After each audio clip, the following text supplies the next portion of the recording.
उस दिन इंस्पेक्टर ने ठेला तोड़ा नहीं था। उस दिन उसने एक बेटी की आत्मा जला दी थी।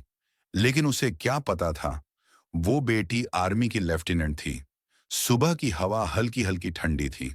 सड़क किनारे लगा हुआ एक छोटा सा कपड़ों का ठेला था, जिस पर रंग बिरंगे सलवार साइज, साड़ियां और कुछ पुराने परिधान रखे हुए थे। ठेले पर बैठा रमेश और उसकी पत्नी अनीता सुबह के ग्राहकों का इंतजार कर रहे थे। उनकी छोटी सी दुकान थी। रोज कमाई से घर का गुजारा होता था। उनकी बेटी प्रियंका आर्मी में लेफ्टिनेंट थी, घर से दूर, देश की सेवा में लगी हुई। वो अपने माता पिता पर गर्व करती थी और उसे कभी नहीं पता चलता था कि आज उनका क्या हाल होगा। सुबह की हलचल में ठेले के पास सामान्य रूप से कुछ लोग ठहर कर कपड़े देख रहे थे। तभी अचानक एक मोटरसाइकिल तेजी से आई। उस पर इंस्पेक्टर वीरेंद्र शर्मा बैठा था। उसने बाइक साइड में लगाई और गुस्से से उतरते हुए सीधे रमेश की पीठ पर एक जोरदार डंडा मार दिया। अनीता भी घबराकर चिल्लाई, पर इंस्पेक्टर ने उस पर भी डंडे की बारिश कर दी।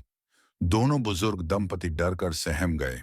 इंस्पेक्टर चिल्ला रहा था, यह सड़क तुम्हारे बाप की है क्या? यहां मन किया ठेला लगा दिया। ट्रैफिक नहीं दिखता क्या? कपड़े बेचने की हिम्मत कैसे की तुम लोगों ने? उसने गुस्से में छटाई पट्टी को खींचकर सारे कपड़े सड़क पर फेंक दिए। कपड़े इधर उधर बिखर गए, कुछ गाड़ियों के पहियों के नीचे आकर फट गए। अनीता रोते हुए माफी मांगने लगी, साहब, हमें माफ कर दीजिए, आगे से ऐसा नहीं होगा। रमेश भी हाथ जोड़कर विनती कर रहा था, पर इंस्पेक्टर का व्यवहार कम नहीं हुआ। उसने गालियां दी और फिर रमेश पर एक और प्रहार कर दिया। भीड़ इकट्ठा हो गई, पर कोई आगे नहीं आया। लोग देखते रहे, कुछ अपने अपने काम में लग गए। रमेश अनीता के चेहरे पर शर्म, डर और अपमान का मिलाजुला भाव था। उनकी आवाजें कांप रही थीं। काश हम अमीर होते, काश हमारी बेटी पास होती। पर सड़क पर जो हुआ वो आंखों के सामने था। बेवजह की बेरहमी और वर्दी का दुरुपयोग। भीड़ में मौजूद प्रियंका का बॉयफ्रेंड अमन भी वहां था। वह उसी मोहल्ले का रहने वाला था और रोजाना ठेले के पास से गुजरता था। अमन ने देखा कि वर्दीधारी इंस्पेक्टर ने बुजुर्गों को बेहयाई से अपमानित किया और उनके कपड़े सड़क पर फेंक दिए। उसके अंदर गुस्सा उबालने लगा। उसने तुरंत मोबाइल निकाला और पूरे घटनाक्रम को रिकॉर्ड करना शुरू कर दिया। कैमरे में साफ दिखाई दे रहा था कि इंस्पेक्टर बिना वजह डंडे बरसा रहा है, गालियां दे रहा है और कपड़े बिखेर रहा है। अमन ने सोचा, यह सब रिकॉर्ड होना चाहिए, तभी तो सच्चाई सामने आएगी। वीडियो, आंसू और निर्णय। अमन ने अपना फोन रिकॉर्ड कर लिया और तुरंत वह वीडियो प्रियंका को भेज दिया। वीडियो देखते ही प्रियंका का दिल बैठ सा गया। उसकी आंखों में आंसुओं का समंदर उभर आया। माता पिता का चेहरा, उनका अपमान, रमेश का दर्द, सब कुछ उसकी आंखों के सामने घूमने लगा। उसने तुरंत छुट्टी के आवेदन की प्रक्रिया पूरी कर डाली और बिना देर किए साधारण सा सलवार सूट पहनकर बस पकड़ ली। उसके अंदर एक आग जल रही थी। वह शांत बैठ नहीं सकती थी जब उसके माता पिता अपमानित हुए थे। घर पहुंचने पर स्थिति और भी दर्दनाक थी। रमेश और अनीता ठेले से लौटकर घर के एक कमरे में बैठे थे। दोनों शर्म और शर्मिंदगी के साथ रो रहे थे। दरवाजा खटखटते ही रमेश ने खोला। सामने अपनी बेटी को देखकर दोनों की आंखों में वही सारा दर्द झलक उठा। प्रियंका गले लगकर रो पड़ी। अनीता का सिर झुक गया, पर बेटी का गुस्सा और दृढ़ निश्चय उनके अंदर फिर से हिम्मत भर गया। प्रियंका ने कहा, मां, चिंता मत करो, मैं इसे बर्दाश्त नहीं करूंगी। मैंने जो पढ़ाई की है वो आज काम आएगी। मैं रिपोर्ट दर्ज कराऊंगी और इंस्पेक्टर को कानून के मुताबिक सजा दिलाऊंगी। रमेश ने डरते हुए कहा, बेटा, वही तो थाना वही है, वही इंस्पेक्टर बैठा है, तुम क्या कर पाओगी? पर प्रियंका ने दृढ़ता से मां का हाथ पकड़ते हुए कहा, मां, वह थाने का इंस्पेक्टर है तो क्या हुआ? मैं भी सैनिक हूं। मेरा फर्ज बनता है कि अपने माता पिता का हक लूं। अगर थाने में रिपोर्ट नहीं लिखी जाएगी तो मैं ऊपर तक जाऊंगी। हमें डरना नहीं है। अमन ने अपना फोन रिकॉर्ड कर लिया और तुरंत वह वीडियो प्रियंका को भेज दिया। वीडियो देखते ही प्रियंका का दिल बैठ सा गया। उसकी आंखों में आंसुओं का समंदर उभर आया। माता पिता का चेहरा, उनका अपमान, रमेश का दर्द, सब कुछ उसकी आंखों के सामने घूमने लगा। उसने तुरंत छुट्टी के आवेदन की प्रक्रिया पूरी कर डाली और बिना देर किए साधारण सा सलवार सूट पहनकर बस पकड़ ली। उसके अंदर एक आग जल रही थी। वह शांत बैठ नहीं सकती थी जब उसके माता पिता अपमानित हुए थे। घर पहुंचने पर स्थिति और भी दर्दनाक थी। रमेश और अनीता ठेले से लौटकर घर के एक कमरे में बैठे थे। दोनों शर्म और शर्मिंदगी के साथ रो रहे थे। दरवाजा खटखटते ही रमेश ने खोला। सामने अपनी बेटी को देखकर दोनों की आंखों में वही सारा दर्द झलक उठा। प्रियंका गले लगकर रो पड़ी। अनीता का सिर झुक गया, पर बेटी का गुस्सा और दृढ़ निश्चय उनके अंदर फिर से हिम्मत भर गया। प्रियंका ने कहा, मां चिंता मत करो, मैं इसे बर्दाश्त नहीं करूंगी। मैंने जो पढ़ाई की है वो आज काम आएगी। मैं रिपोर्ट दर्ज कराऊंगी और इंस्पेक्टर को कानून के मुताबिक सजा दिलाऊंगी। रमेश ने डरते हुए कहा, बेटा वही तो, थाना वही है, वहीं इंस्पेक्टर बैठा है, तुम क्या कर पाओगी? पर प्रियंका ने दृढ़ता से मां का हाथ पकड़ते हुए कहा, मां वह थाने का इंस्पेक्टर है तो क्या हुआ, मैं भी सैनिक। मेरा फर्ज बनता है कि अपने माता पिता का हक लूं। अगर थाने में रिपोर्ट नहीं लिखी जाएगी तो मैं ऊपर तक जाऊंगी। हमें डरना नहीं है। तीसरा खंड। थाने पर विरोध और बदसलूकी। प्रियंका सीधे थाने पहुंची। थाने का दृश्य वैसा ही था जैसा उसने सुना था। डेस्क पर इंस्पेक्टर वीरेंद्र शर्मा सिगरेट पी रहा था। प्रियंका शांति से उसके पास गई और बोली, सर मुझे एक रिपोर्ट लिखवानी है। इंस्पेक्टर हंसा और फिर वही असभ्यता। रिपोर्ट लिखवानी है, RS 599 तब लिखी जाएगी, नहीं तो जाओ। प्रियंका ने जवाब दिया, कानून में रिपोर्ट लिखवाने के लिए कोई पैसे नहीं लगते। आप रिश्वत क्यों मांग रहे हैं? यह आपकी वर्दी का दुरुपयोग है। इंस्पेक्टर चिढ़ गया और फिर उसी तरह उसने लाठी उठाकर प्रियंका पर वार कर दिया। कमर पर ठोकर मारी। प्रियंका चौंक पड़ी, पर उसने पीछे हटने से इनकार कर दिया। उसने अपना पहचान पत्र निकाला। मैं लेफ्टिनेंट प्रियंका सिंह हूं। आईडी दिखते ही इंस्पेक्टर का रंग उतर गया और वह डर कर फर्श की ओर देखने लगा।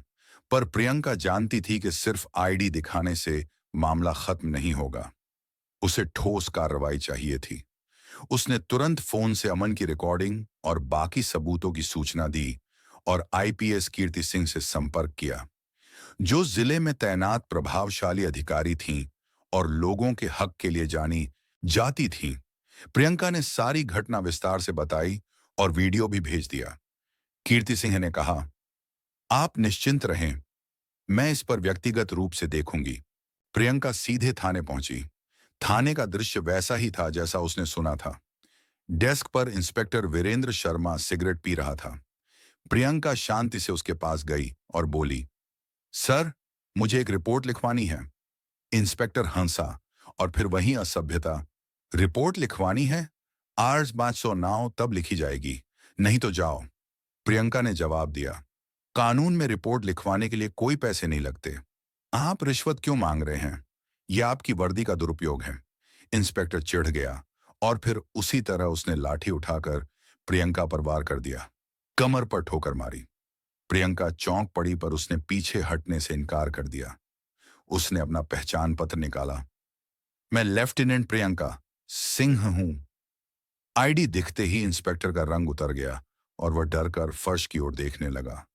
पर प्रियंका जानती थी कि सिर्फ आईडी दिखाने से मामला खत्म नहीं होगा। उसे ठोस कार्रवाई चाहिए थी।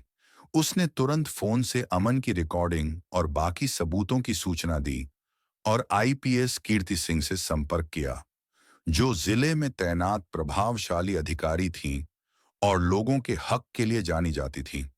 प्रियंका ने सारी घटना विस्तार से बताई और वीडियो भी भेज दिया। कीर्ति सिंह ने कहा, आप निश्चिंत रहें, मैं इस पर व्यक्तिगत रूप से देखूंगी। IPS कीर्ति सिंह ने तुरंत जांच शुरू करवा दी। उसने थाने से रिपोर्ट की प्रतियां मंगवाई, चश्मदीदों के बयान दर्ज कराए और अमन द्वारा रिकॉर्ड की गई वीडियो क्लिप को मुकदमे का मुख्य सबूत बनाया। कीर्ति सिंह ने पूरी गंभीरता से कहा कि वर्दी का दुरुपयोग और रिश्वत मांगना दोनों ही संगीन अपराध हैं। उसने लिखा पूछताछ करवाई और मामले की रिपोर्ट सीधे DM के पास भेज दी। डीएम ने भी रिकॉर्डेड वीडियो और दस्तावेज देखकर मामला गंभीर पाया और आदेश दिया कि इसे सार्वजनिक किया जाए ताकि सबको पता चले कि कानून से ऊपर कोई नहीं है। अगले दिन सुबह प्रेस कॉन्फ्रेंस बुलाई गई। हॉल में डीएम, आईपीएस कीर्ति सिंह और अन्य अधिकारी बैठे थे। प्रियंका अपने माता पिता के साथ बैठी थी। उनकी आंखों में घबराहट थी पर चेहरे पर अब साहस था। डीएम ने कहा कि जांच में यह सिद्ध हुआ है कि इंस्पेक्टर वीरेंद्र शर्मा ने बुजुर्गों पर हमला किया, रिश्वत मांगी और सार्वजनिक रूप से अपमानित किया। हॉल में सब चुप थे।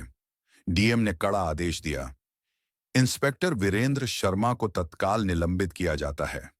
पुलिसकर्मी आए और उन्होंने रविंद्र शर्मा को वहां बुलाया। अब उसकी वर्दी के पीछे का घमंड कहीं नहीं था। वह डरते हुए आया और माफी मांगने लगा। पर माफी से कानून नहीं बदलता। कीर्ति सिंह ने कहा कि कार्रवाई होगी और कानून अपने तरीके से चलेगा। इंस्पेक्टर को हथकड़ी लगाकर वहां से ले जाया गया।